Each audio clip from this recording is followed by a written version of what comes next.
Okay, um, I want to spend just a minute or two talking about imines in biology. They play a really important role, and we don't have enough time to delve into this. One of the places that you will see imines in biology is in vision. If you took 351 from me when we talked about conjugation, we talked about homo-lumo gaps and how that's involved in how you see. Here is just a review of that, and it's mentioned briefly in section 14.13. Here is 11 cis retinal. There is the cis double bond, and that is linked to a protein called rhodopsin through an imine. This is a carbonyl carbon that used to be an aldehyde. This is a primary amine from a protein. If you know amino acids, this is a lysine side chain. If you don't worry, you'll learn them later in 352. But the imine linkage actually makes the connection between this conjugated system and the protein, and its absorbance of light by this conjugated system and then subsequent rearrangement from cis to trans. It's called photoisomerization from cis to trans that provides the signal that allows you to see. Okay? But imine hydrolysis is also important in vision. It turns out once this photoisomerizes from cis to trans, your eyes actually, that protein is spent, and your eyes actually have to traffic that protein to a specific location where the imine is hydrolyzed, the aldehyde is removed, a new cis aldehyde is loaded on, and the protein gets trafficked back to its location. So that's one classic example of imines in biology. The other is in how biology deals with metabolism of amino acids. This story is a little bit more complicated. It is in section 14.13 of your text. Whenever we talk about these things, a common question that a student asks is, so what? Do you want me to memorize all of that? And I suppose a simple answer to that would be yes, and then we just all move on with our lives and use stress. I feel like I don't necessarily want you to memorize all of this, but I do want you to understand the chemistry. So for what that's worth, I don't know. I'm hoping to show you that the biology, if you focus on the functional groups, actually isn't all that complicated. So this is a molecule called pyridoxal phosphate, or I told you the biochemists love their abbreviations and acronyms, PLP. The key functional group on PLP is the aldehyde here. You can sort of not pay attention to the rest of the molecule. There's a phosphate group, there's a benzene ring with a nitrogen in it. Not particularly important for our purposes. The key functional group is the aldehyde. And in biochemistry, its reactive partner is an amino group, most often an amino group from an amino acid. So we'll learn a lot about amino acids in this semester. You have a carbonyl carbon, an alpha carbon, and then you've got the amino group there. The side chain can be any number of things, but again, if you focus in on the functional groups, what do you have here but a primary amine and an aldehyde, exactly as you had here. And you have a catalyst, it's called an enzyme, and it's not drawn, but it's going to do basically the exact same thing as the acid catalyst did above in this imine mechanism. Your text shows you how this happens. If I ask you to, you could totally push the arrows for imine formation here. Some of you are staring at me in disbelief right now. You expect us to draw all of that? No, for goodness sakes, make your life easy. If you're drawing a mechanism, just simplify. Right? Not that hard, right? Anyway, imine formation would install the linkage between the carbonyl carbon of your original aldehyde and the nitrogen of your primary amine. And just, for fun and because we don't have anything else to do, we'll just draw all of the missing pieces here of PLP and then the amino acid. Again, here's the side chain, here's the alpha proton, and then I'm going to abbreviate that carboxylate group like this. So you make the imine, and that creates a covalent linkage between the PLP and the amino acid. But one of the things this does is it makes the proton on the amino acid very acidic. And the reason that proton is acidic is because it's adjacent to a conjugated system with a positively charged nitrogen. Watch what happens when a base, probably from an enzyme, removes the proton from that amino acid. We can push arrows like this. Basically, the proton is acidic because its conjugate base is very stable. So we'll draw, and this is all in mechanism 14.8 of your text, so you can look at it and review it.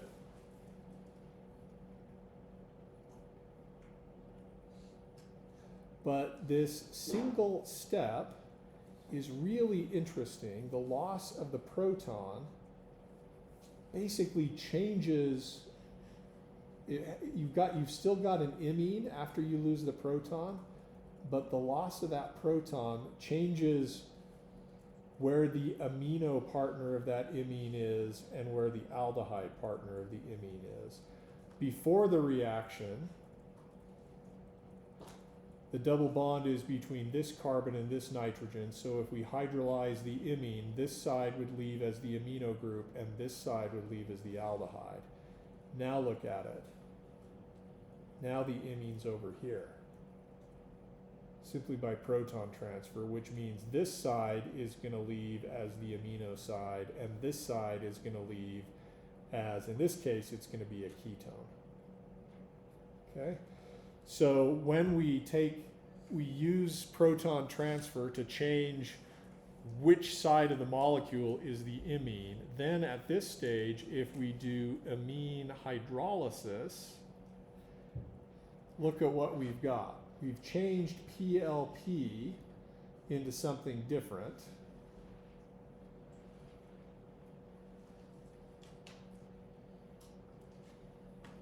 Dun, dun, dun.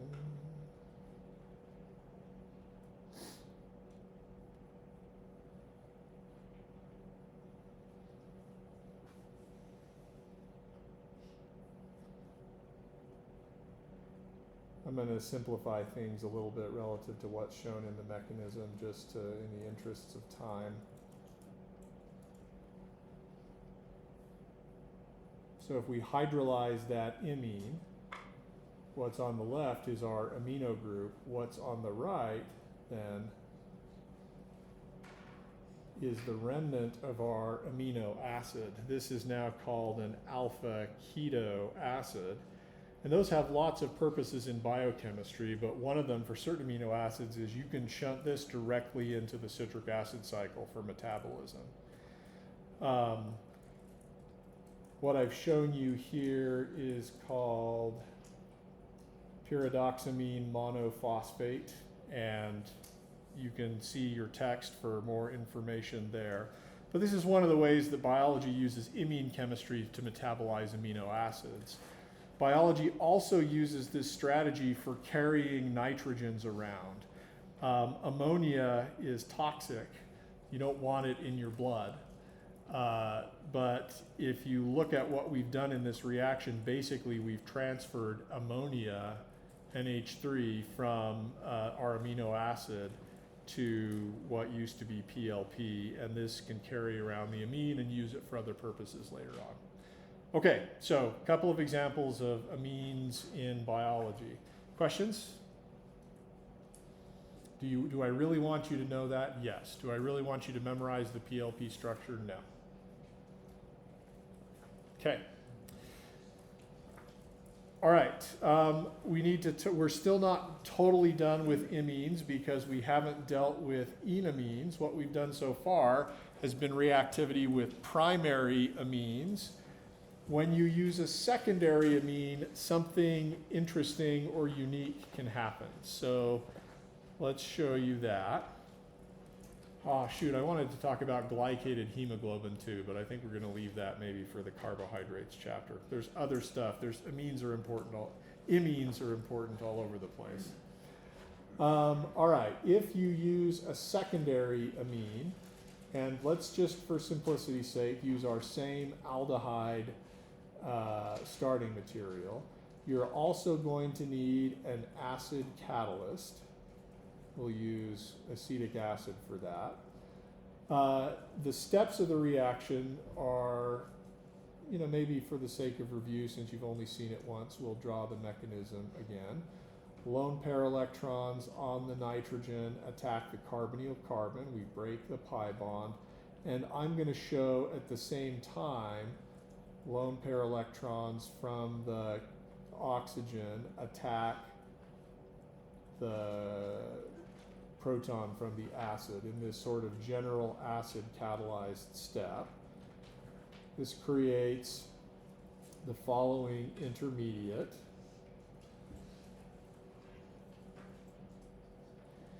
Now, if it's okay, I'm going to not push the arrows, but I'll draw the intermediates for the various proton transfer reactions that happen. And you can fill in the arrows later in your notes. So we remove a proton from the positively charged nitrogen. Then the oxygen picks up a proton from the acid, thereby converting it into a good leaving group. Then electrons from the nitrogen kick down and kick off the good leaving group of water.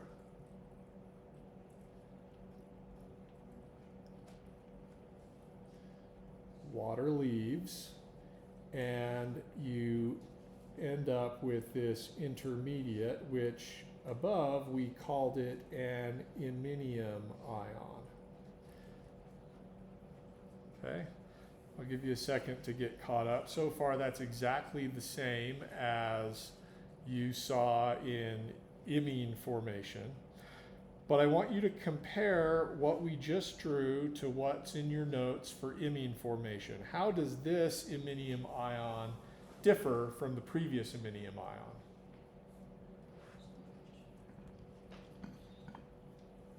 Yeah, go ahead. Right, the nitrogen above, the iminium ion above, if you go look at it, had a hydrogen on it and a carbon because the nitrogen was a primary amine. Down here, the iminium ion has two carbons. Before, with imine formation, we could simply deprotonate that iminium nitrogen to get a neutral imine product. Here we have no option to do that. What ends up happening instead is that the conjugate base of our acid ends up removing the alpha proton. It's not immediately apparent to you why that alpha proton is acidic. We won't really talk about that at this stage. We'll come back to that later on in the class. For right now, it's enough to note that that alpha proton is acidic because its conjugate base is stable and neutral. Notice if I remove that proton, that alpha proton, I can take the electrons from the bond between the alpha carbon and the proton and make a new carbon-carbon pi bond with the carbonyl carbon. And then the electrons from the carbon-nitrogen pi bond can go up onto the nitrogen as a lone pair. And this is our ene-amine product. So the point is that secondary amines react with aldehydes and ketones to give enamine products. Enamines are really important in organic chemistry. There's Nobel Prizes awarded for, there's been a Nobel Prize awarded for using enamines in what are called organocatalytic reactions. Your text doesn't go there, and neither will we, but for us it will be important enough just to know that if you have a secondary amine, you can get an enamine product. As before, note that all of these steps are reversible. Note that as before, it's removal of water that allows you to make an enamine. And if you want to hydrolyze an enamine, you simply go backwards by adding excess water.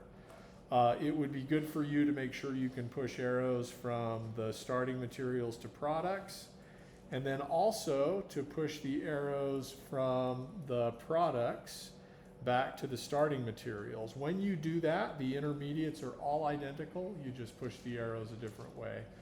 The text can help you on that, but we won't have time to do that in class. All right, questions?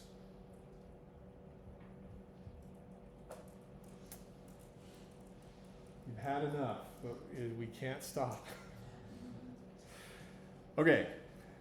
Fortunately, what we have to do left, there's sort of two main things we need to do before we're done today. We need to talk about acetal formation, which is going to be very much like imine and enamine formation.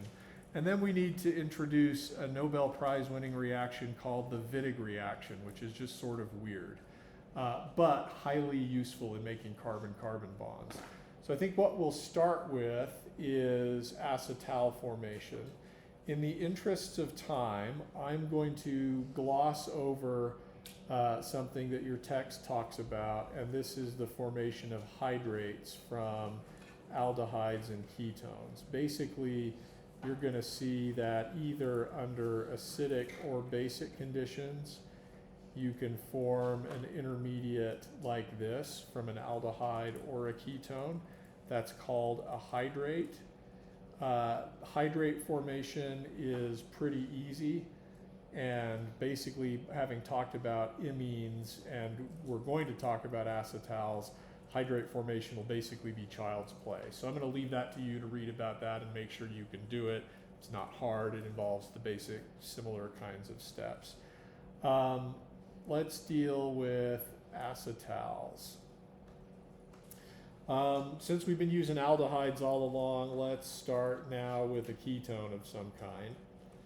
And let's say that we're going to do basically the same thing we did with imines, only this time we're going to use an alcohol. So let's use methanol as our nucleophile. Our electrophile is going to be the ketone.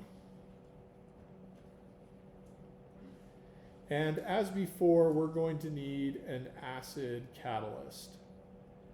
The identity of the acid catalyst isn't necessarily that important. It needs to not be aqueous. In the same way that with imine formation, we're going to need to remove water to drive the equilibrium forward. We're going to need to do the same thing with acetal formation. So you're going to want an organic acid that doesn't have water in it. There's a lot of choices. A common one is para-toluene sulfonic acid, or TSOH, that you learned about in 351. Your text may use that or may not. Just understand that with acetal formation, you need an acid catalyst, but it needs to not have water. Okay. So what's thought to happen with acetal formation, alcohols are less nucleophilic than amines. For imine formation, the nitrogen was able to attack the carbonyl carbon at the same time as the acid was protonating the carbonyl oxygen. Alcohols, because of oxygen's increased electronegativity, alcohols are much less nucleophilic than amines. Alcohols are sort of on our list of things that are not good nucleophiles.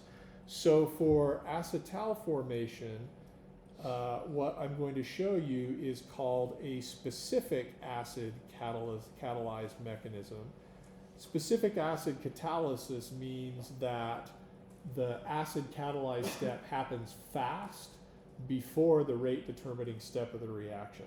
That's a distinction that's not going to mean anything for this class, other than you'll notice in this mechanism, instead of having the nucleophile attack at the same time as the acid is protonating the carbonyl oxygen, we're going to go ahead and show that protonation as its first fast step. Okay? So you protonate the carbonyl oxygen, you form the oxonium ion, and as I told you last time, that is one way to activate the carbonyl compound so that even a poor nucleophile can attack it. So now in a second, slower step, we will show lone pair electrons on the alcohol attacking the oxonium ion. This step is somewhat slow because the alcohol is not a good nucleophile. And that gives us the following intermediate.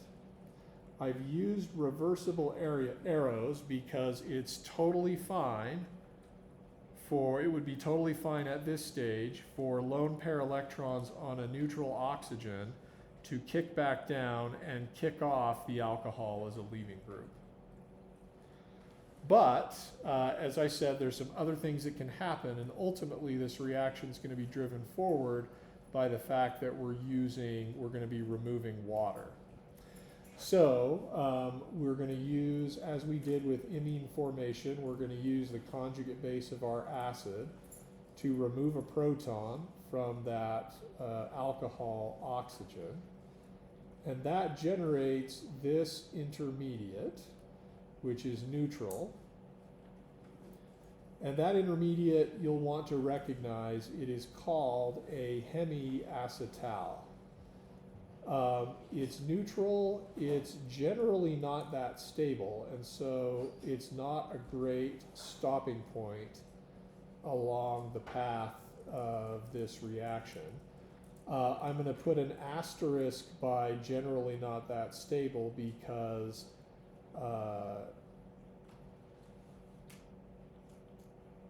cyclic hemiacetals are often quite stable. And in fact, the familiar structure, cyclic form of glucose and other carbohydrates you will see later are hemiacetals. How do you recognize a hemiacetal? Well, notice you have what used to be the carbonyl carbon, and it's attached to what used to be an alcohol here, and an OH group. So you have sort of an ether and an OH on the same carbon. Two oxygens on the same carbon, one of them's an OR group, the other's an OH group. That's a hemiacetal. When you see a hemiacetal, you need to recognize it as such and be thinking, I could have gotten that from a carbonyl compound and an alcohol. All right? But moving on, as we did with imine formation, we're going to take lone pair electrons on the oxygen, steal a proton from the acid, thereby turning the OH group into a good leaving group.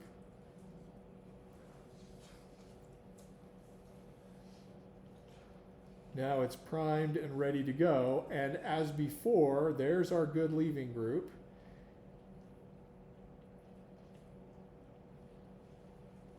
Here's the alpha carb position, here's the beta position, and at that beta position you have lone pairs.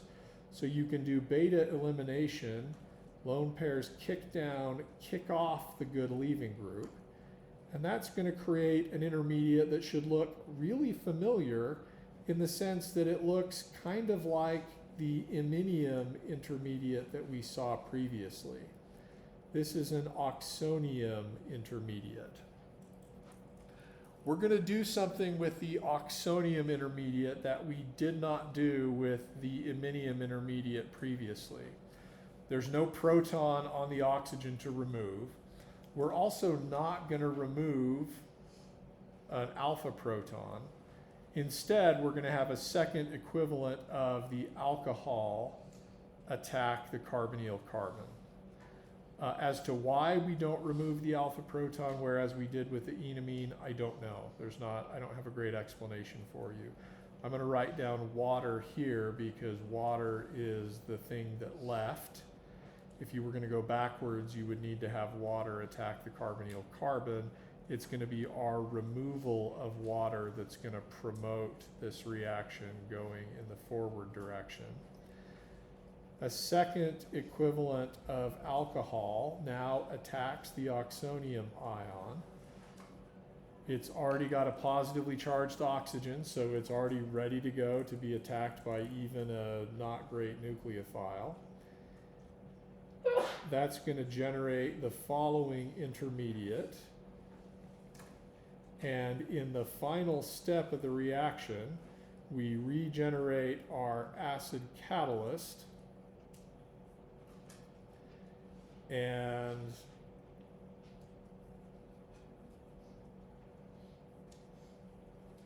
the product is this. Oops. At some point, someone was going to point out that a carbon randomly became a hydrogen, right? Sorry about that.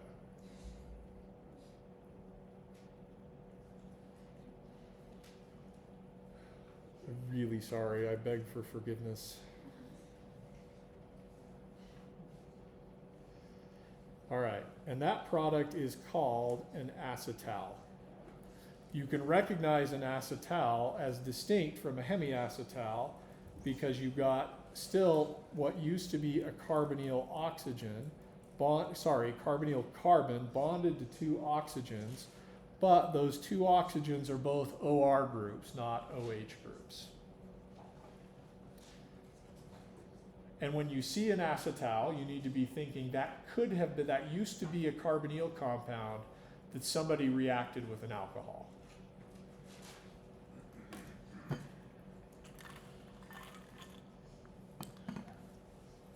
So I want you to see the analogy between what we just did for acetal formation and what we did before for imine formation.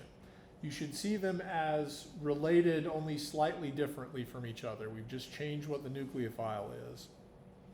But most of the steps of the mechanism are pretty close. All right, questions about that mechanism or about acetals?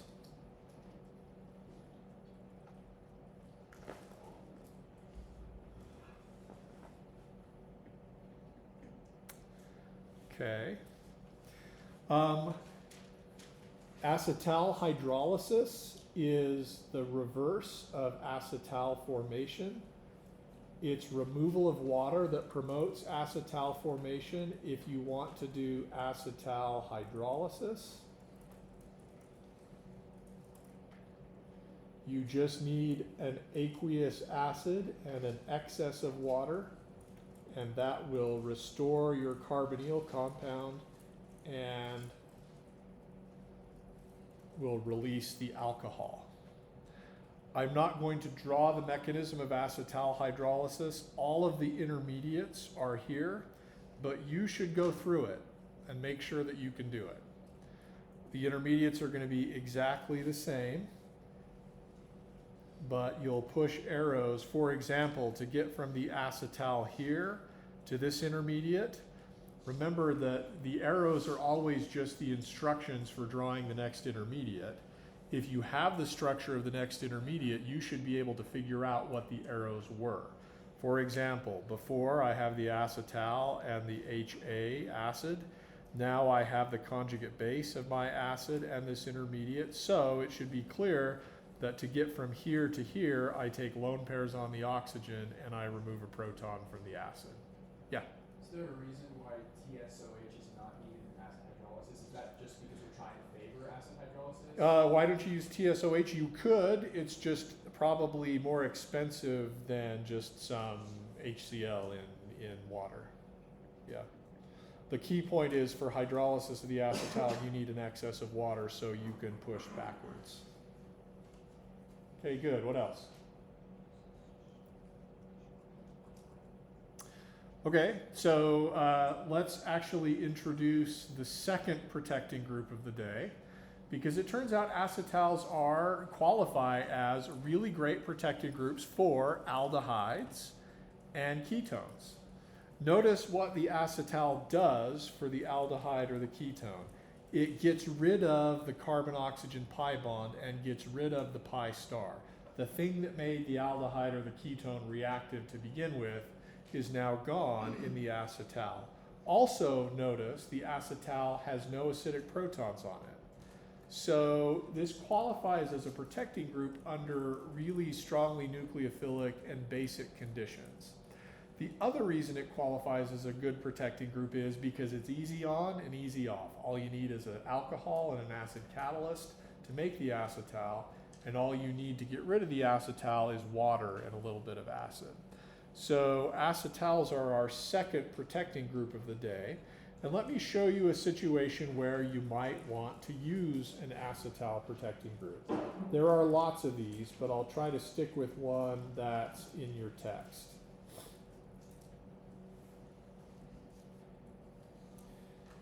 Okay, suppose I have this molecule that's got an ester and a ketone, and suppose my desired product,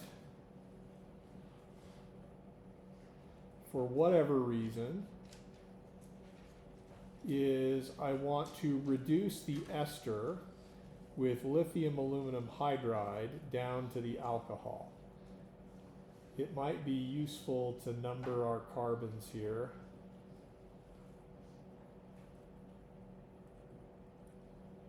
Name them one by one.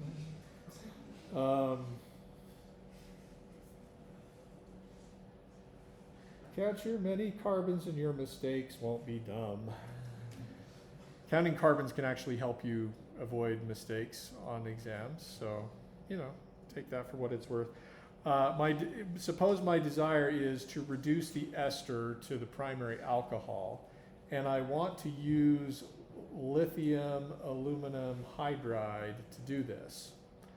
My problem is that reaction's not going to work because instead lithium aluminum hydride is going to reduce not only the ester to the primary alcohol, but it's also going to reduce the ketone to the secondary alcohol, right? I have 2 pi stars to worry about. So the idea is, can I do something to temporarily mask the ketone so that I can react with the ester? And the answer is yes, acetal formation is perfect for that. It's not necessarily obvious to you at this stage why the acetal formation conditions are not a problem for the ester. For now, your text points out that the ketone is more reactive than the ester.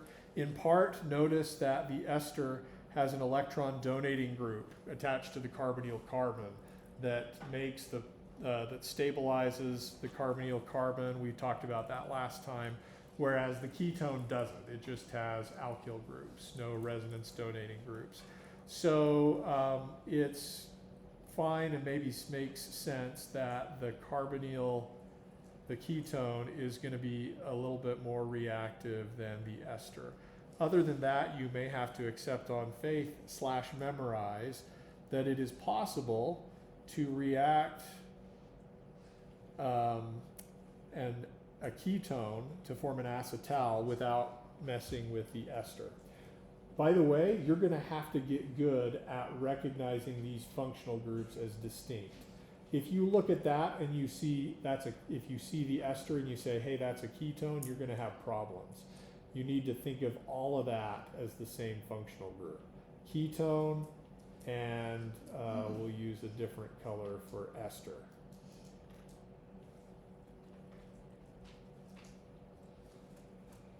All right, let's use paratoluene sulfonic acid as our acid catalyst, and then let's use as an alcohol this interesting diol.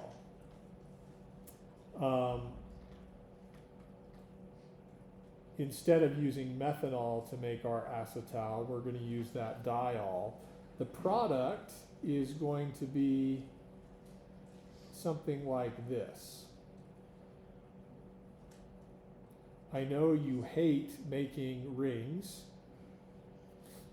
but you need to channel your inner organic chemistry Sauron, Dark Lord of the Rings, and make your own carbon ring here. Actually, this goes through an intermediate that looks something like this. By comparison to what's above, when you form the first oxonium ion, the alcohol that comes in is the other one that's on the other end of the molecule. That's an intramolecular reaction, and it's really fast. So that's all that's going on there. That installs the acetal protecting group. The pi star on that ketone is now gone. So the only thing that lithium aluminum hydride can do is reduce the ester to the alcohol, and then afterwards, to get to my desired product, all I have to do is add water and aqueous acid. That restores the ketone and liberates, it restores the ketone. I could presumably separate my desired product from the alcohol that got released on acetal hydrolysis. Okay. Questions about that? Yeah, go ahead. Can you just review the step where the ketone becomes bound by the ethylene glycol? Sure. Where the ketone becomes bound by the oxygen. Let's see.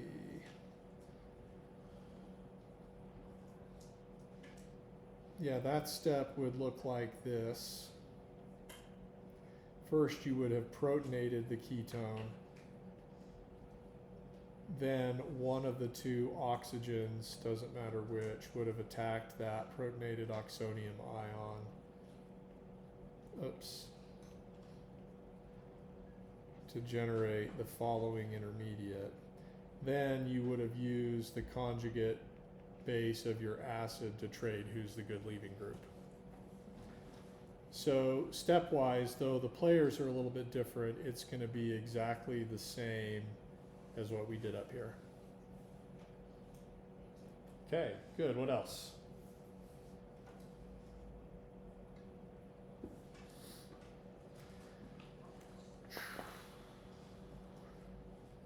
Trying to decide whether I want to talk about carbohydrates or the Wittig reaction. I think we'll do the Wittig reaction next time. Maybe we'll spend the rest of our time on carbohydrates. So we're going to have a whole chapter on carbohydrates. I'm just mentioning it now because it fits in with acetals and hemiacetals. If you've drawn glucose before, by the way, they're called carbohydrates because their general formula is that, carbon with water. If you've drawn glucose before, probably it's been in some kind of chair conformation like this, or a six-membered ring. That's one view of glucose. Here's another. This is the overhead view.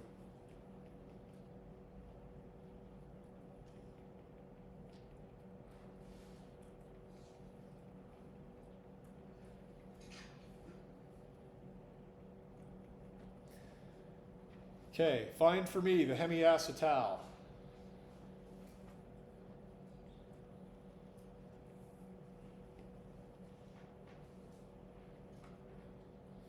You're looking for a carbon bonded to two oxygens. One of them's an OH and the other's an OR. You got it? Which one is it? Point at it. It's that one, right? Wherever. There's the OH, there's the OR. There's the OH, there's the OR. In other words, this one is, and I'm going to use C, oops, That's the hemiacetal carbon. That's the one that used to be either an aldehyde or a ketone. By the way, do you want to know how you can tell whether it was an aldehyde or a ketone? Yes, please. Look at that carbon that's labeled C and look at the two non-oxygen things that are attached to it. Oops, I need to switch back more efficiently between highlighter and pen. You see how the carbonyl carbon there is attached to, is attached to a hydrogen and a carbon? That tells you that that carbonyl carbon used to be an aldehyde. And what that means is if you see a hemiacetal like this, could you draw, the question is, could you draw the aldehyde form? Now, this is an interesting hemiacetal because it turns out that the carbonyl carbon is itself attached to the alcohol group.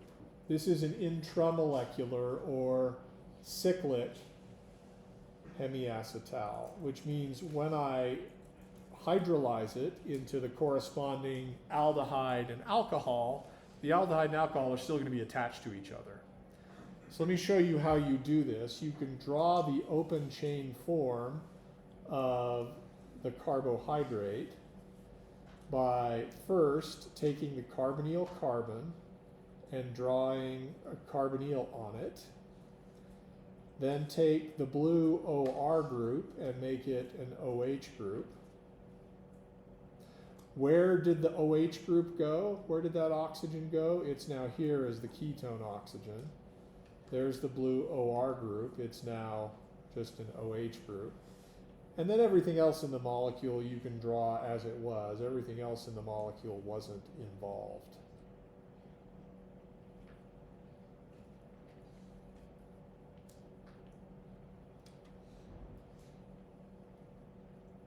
Okay.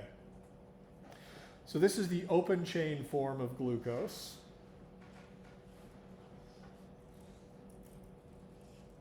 And these two forms are in equilibrium, but the cyclic form is more stable, in part because it's a six-membered ring.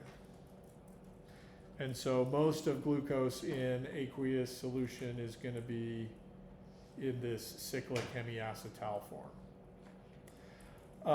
But this allows us to sort of ask, to understand why having high blood sugar is a problem. And the problem is with that aldehyde. Go ahead. How did you find out that this OH group became the? How did I find out that this OH group became the? Yeah, how did you know that one was aldehyde? If you look at the mechanism for acetal formation, find the hemiacetal and go backwards. Here's the hemiacetal. If we were to go backwards, we would protonate the alcohol group, the OR group, turn it into a good leaving group, then electrons would kick down, kick that leaving group off. We'd get the oxonium ion, we'd deprotonate. In other words, the oxygen on the OH group in the hemiacetal is the original oxygen from the ketone. So if you're going backwards from the hemiacetal, it's the OH oxygen that ends up on the carbonyl. Yeah? So if you were to add an alcohol to glucose, it would only add it to that hemiacetal OH instead of the rest because of that resonant stabilization? If you were to add an alcohol to glucose, sorry. Yeah, glucose, yes. Or no, sorry, like an OCH, or I might be overthinking it. Okay. I guess, No. like, trying to make it like esterification. Okay. Yeah. I mean, could you? That question that you just asked is, I think basically you're asking, could I have something here in place of the OH group? The answer is yes, but I'm going to defer that until the carbohydrate chapter. Yep. Another question you could ask is, glucose has a lot of OH groups. Why do we think it's the OH group on carbon 5 that makes the hemiacetal instead of the OH group on carbon 4, or the OH group on carbon 6, or the OH on carbon 3? The answer will come if you can count carbons. So, the OH on carbon 5, if it makes the hemiacetal, we get a 1, 2, 3, 4, 5, 6-membered ring, right? What size ring would we get if the OH group on carbon 6 did the attacking? 1, 2, 3, 4, 5, 6, 7. So that actually tells you maybe something about the relative stability of a 6 versus a 7-membered ring. And actually most organic chemists know this, that 7-membered rings are not quite as stable as 6-membered rings. How about carbon 4? If carbon 4, the OH did the attacking, that would be a 1, 2, 3, 4, 5-membered ring. Do you have reasons to believe that a 5-membered ring is less stable than a 6-membered ring? Why? What's the reason? Ring strain, right? 6-membered ring can adopt a chair where there is no ring strain because all the internal angles are 109 degrees. 5-membered ring, not so much. 5 is a little bit more strained than a 6-membered ring. Okay, that's a little bit of an aside. The other thing this allows us to do is ask, what's the problem with high blood sugar anyway? What do you know that aldehydes do? What is one molecule you've learned today that an aldehyde can react with? Amines, right? Molecules with nitrogen. Okay. Have you ever heard of somebody with diabetes going and getting a HbA1c test? Do you know what they're looking for there?